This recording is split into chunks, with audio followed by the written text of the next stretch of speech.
Welcome back learners. आज की इस वीडियो में मैं आपको ई कॉमर्स और ई बिज़नेस के बीच में डिफरेंस बताऊंगी। हालांकि ये दोनों वर्ड्स सुनने में और जानने में तो एक जैसे ही लगते हैं, बट इनमें कुछ डिफरेंस है।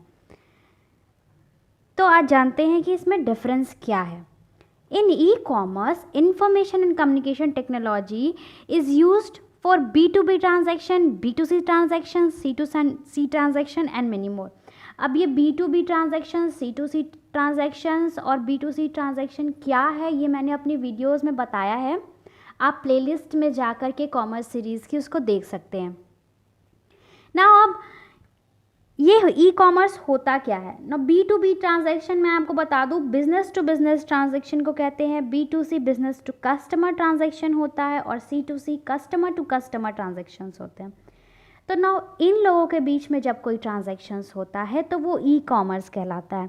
कह सकते हैं कि ई कॉमर्स सिर्फ बाइंग और सेलिंग ऑफ गुड्स तक ही सीमित है। उससे ब्रॉड कॉन्सेप्ट होता है ई बिजनेस।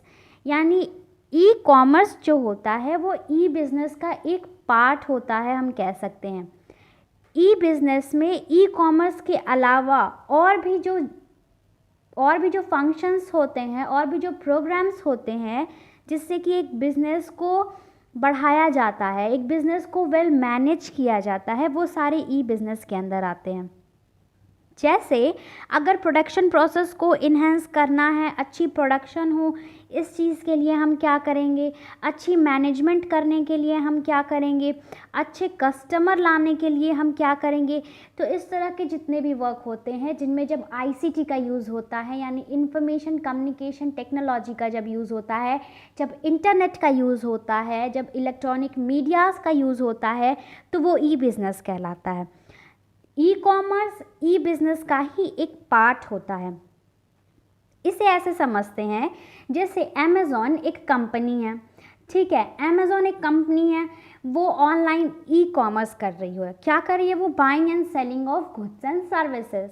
बट ई अमेज़ॉन के जो भी शेयर होल्डर्स हैं या जो भी मालिक हैं, वो क्या करते होंगे, वो उसको मैनेज करने के लिए भी तो बहुत से फंक्शंस ऑनलाइन करते होंगे। जैसे अपने एम्प्लॉयज़ से कांटेक्ट में रहना कॉन्फ्रेंस के ज़रिए, या फिर अपने सप्लायर से कांटेक्ट में रहना आईसीटी के ज़रिए, इंफॉर्मेशन कम्युनिकेशन टेक्नोलॉजी के ज़रिए।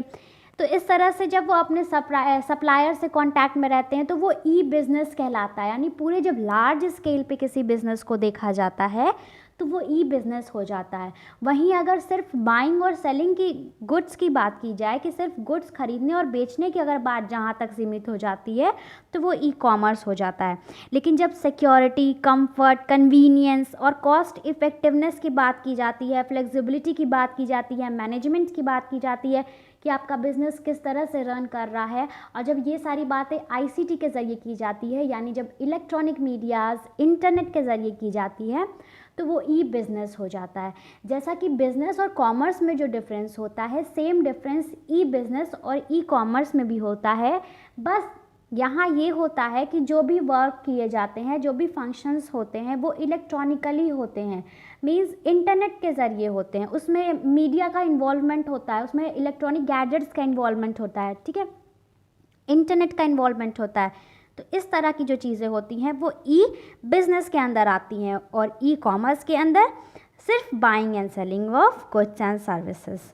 तो इस तरह से आज मैंने आपको ई कॉमर्स और ई बिज़नेस के बारे में बताया। अगर आपको मेरी वीडियो अच्छी लगी हो तो प्लीज़ मेरे वीडियो को लाइक करें और मेरे चैनल को सब्सक्राइब करना ना भूलें। Thank you.